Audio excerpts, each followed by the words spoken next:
why don't you tell about the places that you've gone in the world? Oh. I think people need to hear about that. Okay. They may not know a whole lot about Okay. your story, but tell about that. All right. I'm going to tell this story, and I told it earlier, so if you heard it once, you just got to hear it again. When I was 27, I overheard some older women talking about one Sunday after church, and one of them said, and she was coming out to church, she said,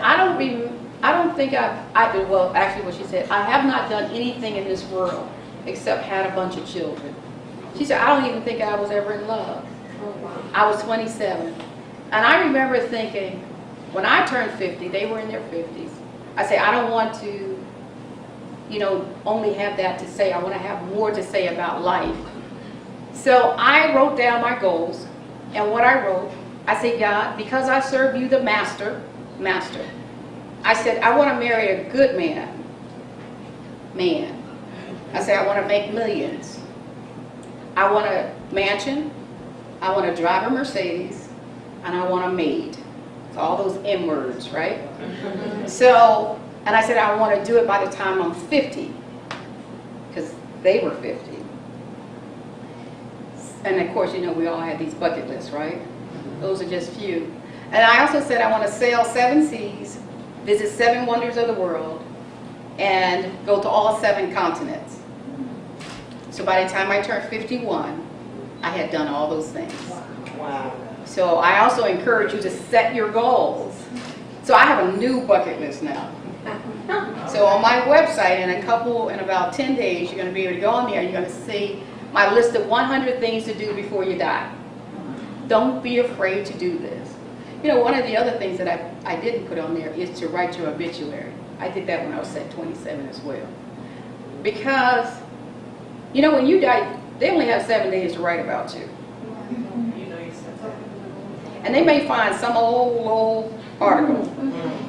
And they're going to say you went to such and such high school, you married such and such when you was 15, and you had 3 kids, and you have so many siblings. See, that's why you got to write your life story. Let's see, if they ever just say that about me. So the funeral's already written, right? I already know what everybody's going to do. That's control, too. That's somebody with control issue. But everything's already done. And no, Ashley, you don't get to manage everything. That's my daughter. But everything is done. And it's a good feeling. It's okay. It's a good feeling. It's not scary, or it's not like you're going to put yourself in the grave because you write it. But you live by writing your final results and then working backwards. That's right. You live with the end in mind. What are people going to say about you? What are they going to say? Was you a nasty person? Say, you know what, she never smiled. Are they going to say she was always kind? She was always loving, giving? So whatever you want the world to say about you, then write it, and then you become that person, and make sure you live in that way every day. So I'm glad you said that. And I also went to the bottom of the world, the Antarctica. So I mean, that was, I thank God that I made it back. I would never advise anybody to go there. Go to the other 6 continents. Don't go to the Antarctica. It's very dangerous, very dangerous. So, any other questions? Yeah. Yes. How'd you make your first million?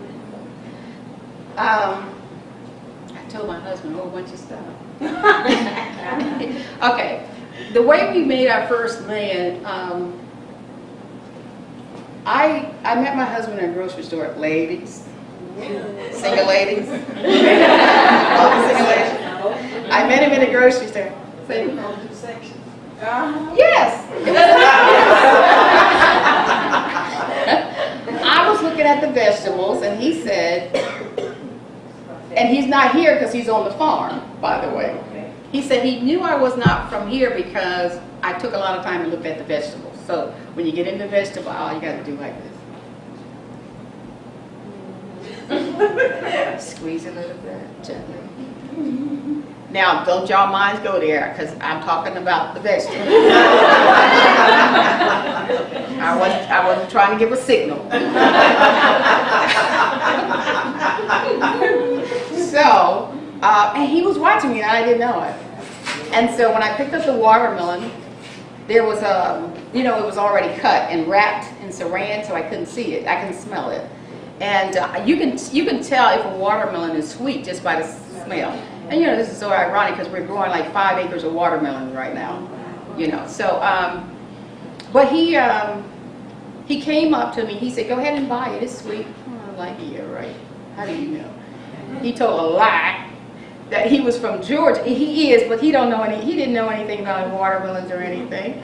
But anyway, he said, "Go ahead and buy it. It's sweet." And I said, "What if it's not?" He said, "If it's not, I'm gonna buy your whole watermelon." And I said, "Right." He didn't even know he had said a line. I mean, Marcus didn't know. So he, after that, he ran up to his truck and he got a business card. He was working for a plumbing company making $15.16 an hour. But he's worked doing side jobs. And so he brought the little business card in and he said, "If you ever need a plumber, call me." So, and I did need a plumber. So I ended up calling him later. So that's how we ended up meeting. But in talking with him, I asked him about his goals. I said, "What do you want to do?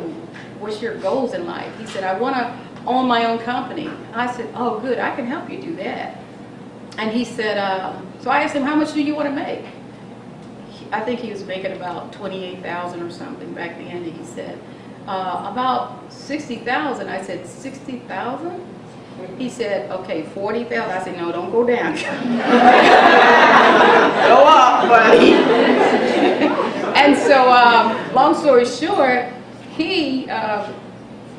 I encouraged him to go ahead and try for his state exams. I incorporated the business in January 1992. He took the exam in June of 1992 for his state plumbing license. And his license came August 21st, 3 days before Hurricane Andrew hit. So needless to say, construction was everywhere. So the first year we secured over $1 million in contracts. The first year what we completed, because it was in August, was about $400,000. And then the second year we completed, we had $1 million on the books, but what we actually completed was about $750,000. But ever since then, the numbers went up. So, but you know what? I'm glad you say that because it's not always about the numbers, though. It's how you manage it. Yeah. It's how you manage it, because you can do 20 million, but if you don't walk away with anything, then you just 20 million went through your books. It's how much you're able to retain. So that's why it's so important to have a life plan, which is inclusive of a business plan.